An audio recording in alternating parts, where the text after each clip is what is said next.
Welcome back to part 2 of our investigation into the Catalina Giants. In the first chapter, we dissected the legend itself, Ralph Glidden's sensational claims of a lost race of titans, and weighed them against the standard scientific rebuttal that this was all just a case of amateur misidentification and hucksterism. But for many who have studied the archives, the hoax explanation feels incomplete. It doesn't account for the sheer volume of biological anomalies Glidden recorded, nor does it explain the peculiar, almost nervous silence from the institutions that rejected him. If we strip away the mythology and the romance of a lost civilization, we are left with a set of cold facts that point toward a reality far grimmer than ancient folklore. We need to move beyond the question of what Glidden found and start asking who was actually buried in that soil. Which brings us to the second theory that's emerged in recent years, one that's considerably darker and more complex than simple misidentification. What if Glidden found exactly what he claimed, but the bones weren't ancient at all? This hypothesis, proposed by several independent researchers examining the timeline of Glidden's discoveries, suggests something that would explain both the unusual skeletal features and the convenient disappearance of evidence. It's uncomfortable. It's speculative, but it fits the available facts in a way that the giant theory never could. Consider the timing. Glidden's most significant discoveries occurred between 1919 and 1930, a period that coincided with something most people have forgotten about Southern California history. The island was home to a massive quarrying operation that employed hundreds of workers, many of them recent immigrants from Europe and Asia. The Santa Catalina Island Company had established extensive mining operations for silver, lead, and zinc. Workers lived in camps scattered across the island, often in brutal conditions. Accidents were common, deaths were frequent, and record-keeping was, by modern standards, virtually non-existent. Now here's where it gets interesting. Several of Glidden's most controversial finds, the ones with the most unusual skeletal features, came from areas immediately adjacent to these mining operations. His field notes, the fragments that survive, mention finding remains near the old quarry site and below the workers' camp on the western ridge. The official explanation was always that these were ancient burial sites that happened to be located in areas later used for mining. But what if the causation ran the other direction? What if some of what Glidden found were actually the remains of mining workers? Men who had died in accidents, been buried hastily without proper documentation, and whose bodies had been exposed decades later by erosion or further excavation. This would explain several puzzling aspects of Glidden's collection. First, the variation in skeletal features. If you're mixing remains from ancient native populations with those of recent European and Asian immigrants, you'd expect to see a wide range of physical types. Glidden himself noted that some skeletons appeared distinctly Caucasian, while others showed Asiatic characteristics, observations that make no sense if all the remains were from a single ancient population, but perfect sense if they were from a mixed group of 19th and early 20th century laborers. Second, it would explain the unusual burial patterns. Ancient native burials on the Channel Islands followed specific cultural practices, bodies oriented in particular directions, buried with specific grave goods, arranged according to social status. But Glidden's finds often showed no such patterns. Bodies were oriented randomly. Grave goods were minimal or absent. The burials looked hasty, improvised, exactly what you'd expect from mining camps dealing with frequent workplace deaths. Third, and most tellingly, it would explain why establishment archaeologists were so dismissive. If some of Glidden's ancient remains were actually from the 1800s, any legitimate scientist examining them would immediately recognize the discrepancy. They'd see dental work that didn't exist in pre-Columbian times. They'd note that bone mineralization patterns were all wrong for ancient remains. They'd spot a dozen other indicators that the bodies were far more recent than claimed. But here's the crucial question. Would they say so publicly? Remember the context. This was the 1920s and 1930s. The mining companies were politically powerful. There were ongoing legal disputes about land rights on the island. The last thing anyone wanted was a scandal about undocumented worker deaths, potentially thousands of them, that would invite federal investigation into labor practices and safety conditions. If archaeologists recognized that some of Glidden's finds were recent, the quietest solution was simply to discredit him entirely, call his whole operation questionable, refuse to engage seriously with his claims, and let the matter fade from academic discussion. This theory is supported by something rarely mentioned in giant enthusiast circles.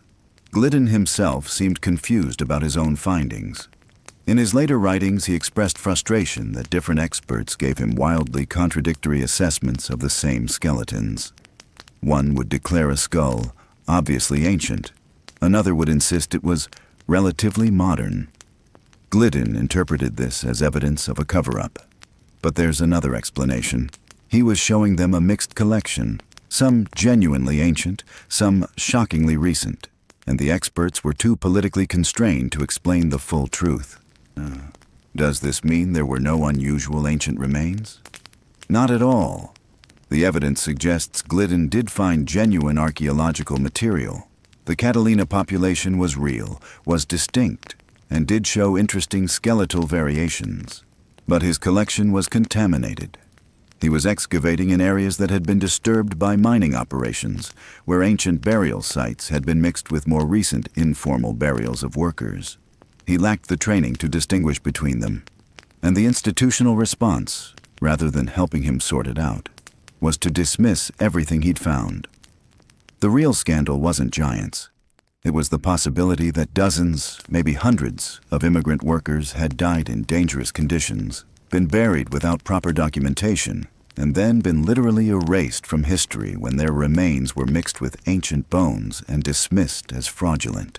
This hypothesis remains unprovable without access to the actual remains, which, as we've established, are mostly unavailable. But it addresses something the other theories don't: the specific pattern of institutional response to Glidden's work. Scientists didn't just disagree with his interpretations, they actively avoided engaging with his material. Museums didn't just decline to acquire his collection, they discouraged their staff from even examining it. The Smithsonian didn't just reject his submissions, they sent them back without detailed analysis. That's not how academic institutions typically respond to amateur researchers making incorrect claims. Usually there's a pedagogical impulse: correct the errors, explain the proper interpretation, use it as a teaching moment. The response to Glidden was different.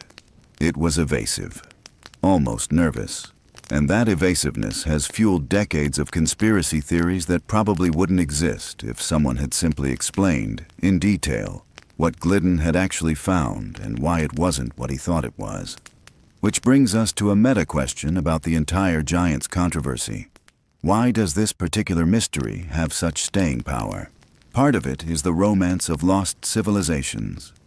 The idea that something extraordinary existed in the past speaks to a deep human need to believe that our current reality isn't all there is. If giants existed, maybe magic was real. Maybe the world was once more wondrous than it is now. Maybe there's still mystery left to discover. But there's something else going on, something more specifically American in character. The giant legends of Catalina Island emerged during a particular moment in American history, the 1920s and 1930s, when the nation was grappling with questions about its own identity and origins. Who were the first Americans? Where did they come from? What happened to them? These weren't just academic questions. They were deeply political ones, tied up with debates about immigration, about who belonged in America, about what it meant to be native to this land. In that context, the discovery of a distinct, ancient population on American soil, one that predated known Native American groups, one that was physically different, one that could be positioned as somehow more advanced, served a particular ideological purpose. It suggested that the American continent had always been a place of migration and displacement, that the Native Americans who were being dispossessed of their lands in the 19th century had themselves displaced earlier inhabitants. This narrative was convenient for those who wanted to justify manifest destiny and westward expansion. If the continent had always belonged to whoever was strong enough to take it, if populations had always displaced one another, then what America was doing wasn't colonialism. It was just the latest iteration of an ancient pattern. Glidden probably wasn't thinking in these terms. He seems to have been genuinely excited about his discoveries, motivated more by curiosity and the desire for recognition than by political ideology. But the enthusiasm with which his claims were received by certain segments of the public, and the vehemence with which they were rejected by academic institutions, suggests that both sides recognized the political implications. The giant theory became a proxy battle in larger wars about American identity, native rights, and the legitimacy of historical narratives that positioned European settlement as inevitable and natural. And that battle continues today, which is why the Catalina Giants haven't faded into obscurity like most archaeological controversies from that era. Every few years, the story resurfaces. New websites appear, rehashing the old photographs and the same speculative theories. Alternative history documentaries revisit the mystery, usually with ominous music and suggestions that mainstream science is hiding the truth. But here's what's rarely asked. Even if we accept the most generous interpretation of Glidden's finds, that he discovered a genuinely unusual population with distinctive physical traits, what would that actually prove? It wouldn't validate the Book of Genesis or any other creation mythology. It wouldn't disprove evolution or establish timelines of human migration. It would simply add one more data point to our understanding of human diversity and adaptation. The Catalina population, if it was as distinct as Glidden claimed, would represent a fascinating example of how quickly evolutionary pressures can produce visible changes in isolated populations. That's scientifically interesting. It's worth studying. But it doesn't overturn any fundamental principles of anthropology or biology. Yet the giant enthusiasts aren't satisfied with that explanation because it doesn't serve their larger purpose. They're not actually interested in the Catalina population as a legitimate subject of scientific inquiry. They're interested in it as evidence of a grand conspiracy, as proof that established institutions can't be trusted, as validation for their conviction that there's hidden knowledge being deliberately suppressed. And that conviction, more than any specific claim about skeletal dimensions, is what keeps this story alive. So what keeps people believing? What is it about this story specifically, not just giants in general, but the Catalina Giants in particular, that continues to generate interest more than a century after Glidden started digging? Part of it is the photographs. Those sepia-toned images of Glidden posing with skulls and skeletal remains have an undeniable power. They look authentic in a way that modern digital images never quite do. The grain, the lighting, the formality of the composition. These photos carry the weight of historical documentation. When you see Glidden standing next to what appears to be an unusually large skull, your brain registers it as evidence because photographs from that era weren't easily manipulated. There was no Photoshop, no digital editing. What the camera captured was what was there, except that's not entirely true. Even in the 1920s, photographers knew how to create illusions. Forced perspective was a well-understood technique. Place an object closer to the camera while keeping the subject farther back, and you can make the object appear much larger than it actually is. It's the same trick used in those tourist photos where someone holds up the Leaning Tower of Pisa. Glidden's photographs don't show measuring tools, don't include scale bars, don't provide any objective reference points. They show skulls positioned in ways that maximize their apparent size. But even if we set aside questions of photographic trickery, there's another issue with using these images as evidence. We can't examine the actual specimens. The vast majority of Glidden's collection was destroyed in a fire in 1970. The Catalina Island Museum's storage facility burned, taking with it most of the physical evidence that might have settled the debate conclusively. What remains are scattered fragments in various institutions, none of which support the giant hypothesis when properly measured and analyzed. The convenient destruction of evidence naturally fuels conspiracy theories, but fires do happen, especially in aging facilities packed with combustible materials. What's left are photographs, anecdotal accounts, and newspaper clippings. None of these constitute scientific evidence in any meaningful sense. Yet they persist as the foundation for an entire alternative history narrative, one that extends far beyond Catalina Island. The giant theory connects to a larger ecosystem of fringe archaeology claims.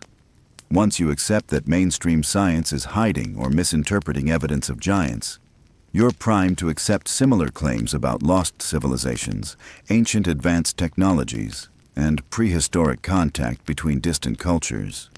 The Catalina Giants become one thread in a vast tapestry of alternative history, all of it held together by the conviction that established institutions are either incompetent or deliberately misleading the public. This worldview has real appeal, particularly in an era when trust in institutions is declining. If universities and museums have gotten this wrong, or worse, if they're actively covering it up, then what else might they be hiding? The giant narrative becomes an entry point into a comprehensive rejection of expert authority. But here's what that worldview misses. Science isn't a monolithic institution with a unified agenda. It's a process, one that's constantly revising itself based on new evidence. When genuine discoveries challenge existing theories, scientists don't suppress them. They investigate them, argue about them, eventually incorporate them into updated models if the evidence holds up. That's how we learned about Neanderthal interbreeding with modern humans, about the Denisovans, about the surprisingly recent survival of Homo floresiensis. These findings didn't fit neatly into existing frameworks, but they were accepted because the evidence was solid. The Catalina Giants aren't being suppressed by a conspiracy of anthropologists. They're being dismissed because the evidence for them is weak and the alternative explanations are far more plausible. That's not dogma. That's just how evidence-based reasoning works.